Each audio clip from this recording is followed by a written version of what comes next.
नमस्कार विद्यार्थी मित्रांनो, ओमकार करियर अकॅडमीच्या यूट्यूब चॅनलवर आपलं स्वागत आहे। आजच्या व्हिडिओ लेक्चरमध्ये आपण CDS परीक्षेबद्दल माहिती घेणार। नुकतीच जाहिरात आलेली आहे मागच्या आठवड्यात, त्याच्याबद्दल आपण माहिती घेऊ डिटेलमध्ये। One of the prestigious exam आहे ज्याच्यामध्ये तुम्ही ॲज अन ऑफिसर आर्म फोर्सेसमध्ये जाऊ शकता। तिन्ही दलातल्या याच्यामध्ये तुम्ही जाऊ शकता। ज्याप्रमाणे क्रायटेरिया आणि तुमचं सिलेक्शन होईल त्याच्यानुसार आपण एकदम डिटेलमध्ये माहिती घेऊया। बघा, परीक्षा UPSC घेते, वर्षातनं 2दा परीक्षा होते।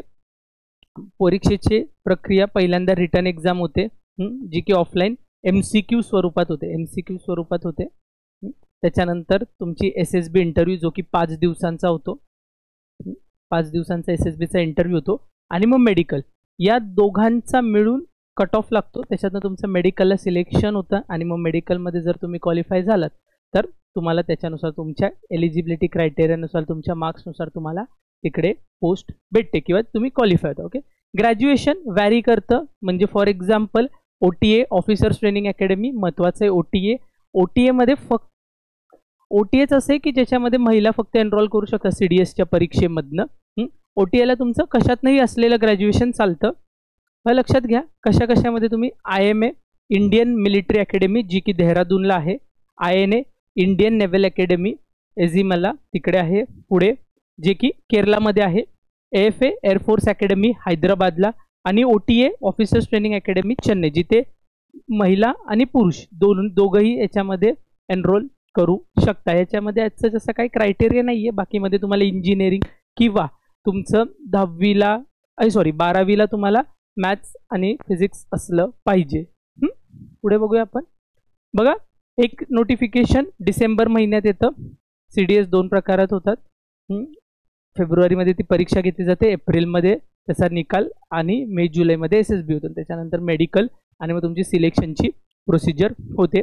इथे CDS 2 ज्याची आता नुकतीच नोटिफिकेशन आली आहे, मे महिन्यात आत्ताच 28 तारखेला याची नोटिफिकेशन आलेली आहे। सप्टेंबरपर्यंत परीक्षा होईल, नोव्हेंबरमध्ये निकाल आणि सेम डिसेंबर फेब्रुवारीला तुमचे SSBचा इंटरव्ह्यू होऊन त्याच्यानुसार निकाल लागतो। ह्याच्यामध्ये काय नाही, nationality Indian, Nepal, Bhutan citizens, Tibetan refugees, pre 1962 हे एवढं मेजरली इंडियामधले असणारे रेसिडेंट्स ही परीक्षा देऊ शकतात। बघा पुढे, age criteria 19 to 25 age criteria महत्त्वाचं आहे। खूप कमी कालावधीचा एज क्रायटेरिया आहे। ते झाल्यानंतर कुठल्याही परीक्षेला बघा, मगाशी सांगितल्याप्रमाणे OTA आणि IMA Indian military academy, OTA हे याच्यामध्ये महिला देखील एनरोल करू शकतात, मुली देखील एनरोल करू शकतात याच्यामध्ये। बाकीच्यांना फक्त मेन्सच एनरोल करू शकतात। कशातही ग्रॅज्युएशन चालतं, BA असेल, BSc असेल, BCom असेल, काही कोणत्याही स्ट्रीममध्ये तुमचं ग्रॅज्युएशन असेल तर त्याला चालेल। ते झाल्यानंतर INA इंडियन नेव्हल अकॅडमी, ज्याच्यामध्ये compulsory BE bachelors in engineering, bachelors in technology BTechच लागतं। एअरफोर्स अकॅडमीमध्ये एक तर तुमचं BE BTech झालेलं असेल किंवा BSc with physics and maths in 10+2 BSc झालं पाहिजे आणि 10वी-12वीला तुमचं फिजिक्स आणि मॅथ्स असलं पाहिजे। ती मुलं ह्याला क्वालिफाय होतात। पुढे पाहिलं तर बघा, जर IMA INA AFA ह्याचा सिलेबस काय, ज्याच्यामध्ये इंग्लिश खूप महत्त्वाचा भाग प्ले करते। एकाच दिवसात परीक्षा होतात, 2-2 तासांचे एक्झाम्स असतात। GK GS म्हणजे majorly GK general knowledge, GS ज्याच्यामध्ये तुमचा हिस्ट्री असतो, जॉग्राफी असतं, परत इंडियन पॉलिटी असतं, करंट अफेअर्स असतं,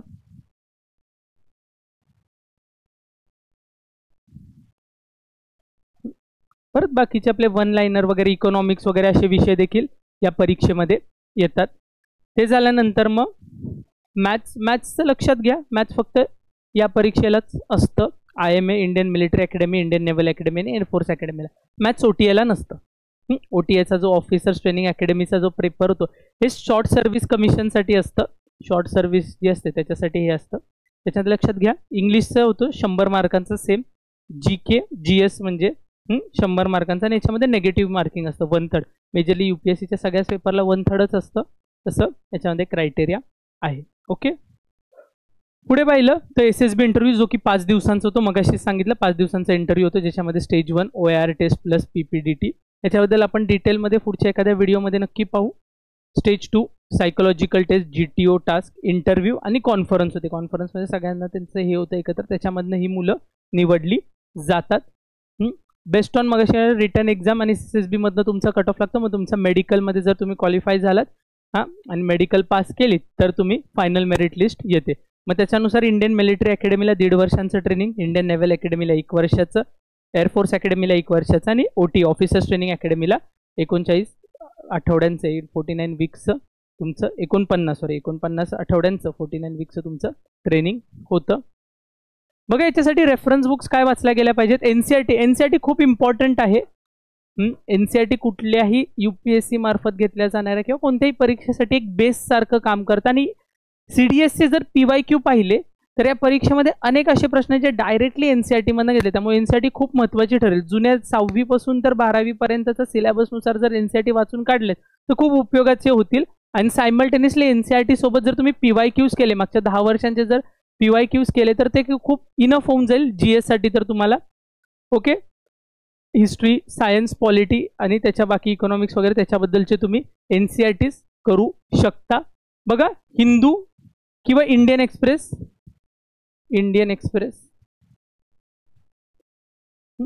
आणि PIB खूप इम्पॉर्टंट ठरेल. गव्हर्नमेंटल असतं PIB, ज्याच्यामध्ये गव्हर्नमेंटच्या होणाऱ्या सगळ्या स्कीम्स किंवा प्रत्येक करंट अफेअर डेली अपलोड केले जाते. PIB खूप इम्पॉर्टंट ठरेल.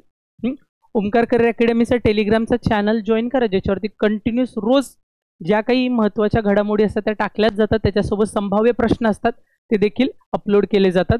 तर ओमकार करियर अकॅडमीचा टेलिग्राम चॅनल आहे, ओमकार करियर अकॅडमीचा, ज्याची लिंक डिस्क्रिप्शनमध्ये देतोच.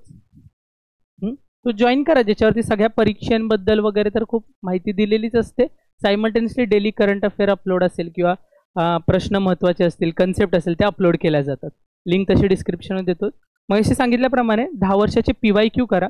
बाकी सगळे एकत्र असण्यासाठी पाथफाइंडरचं अरियंत पब्लिकेशनचं पाथफाइंडर पुस्तक आहे, इनफ होऊन जाईल. त्याच्यापेक्षा इम्पॉर्टंट असेल NCERT खूप प्रॉपरली रेफर कराल आणि त्याचा जर PYQ सोबत हे केलं, ॲनालिसिस केला, तर दुसरं कशाची गरजही पडणार नाही. लुसेंटचं GK 1 लाइनरला खूप छान आहे.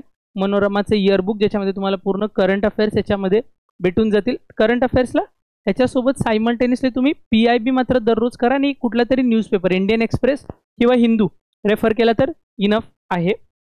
RS अग्रवाल मॅथ्ससाठी आणि इंग्लिशसाठी आपल्या ओमकार करियर अकॅडमीचेच कम्प्लीट इंग्लिश ग्रामर आणि वोकॅबलरी मेडिझी. वोकॅबलरी खूप इम्पॉर्टंट रोल प्ले करतं या परीक्षांमध्ये, त्याच्यामुळे वोकॅबलरीवर जास्त लक्ष द्यायचं गरजेचं आहे. संतोष पवार सरांची पुस्तकं आहेत आपल्याच क्लासची, ते तुम्हाला भेटूनही जातील, ते महत्त्वाचे ठरतील. आणि त्याचा रेफरन्स घेऊन तुम्ही सगळ्या PYQचा ॲनालिसिस केला तर वेल इनफ आहेत.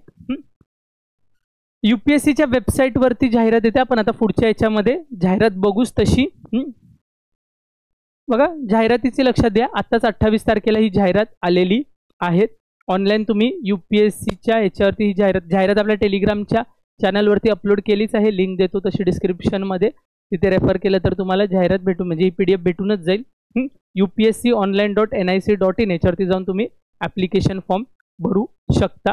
बरं लक्षात घ्या, वॅकन्सी एक अप्रॉक्सिमेट एक नंबर दिलेला आहे तुम्हाला, ज्याच्यामध्ये IMA त्याच्यामध्ये 100, INA ज्याच्यामध्ये 26, AFA एअरफोर्स अकॅडमीमध्ये 32, ऑफिसर्स ट्रेनिंग अकॅडमी बघा याच्यामध्ये मेन 276 आणि ऑफिसर्स ट्रेनिंग अकॅडमी वुमेन्ससाठी, महिलांसाठी 19 जागा आहेत. एकूण 453 अप्रॉक्सिमेटली. त्याच्यामध्ये जागा वाढू शकतात पुढे जाऊन, हे आहेत.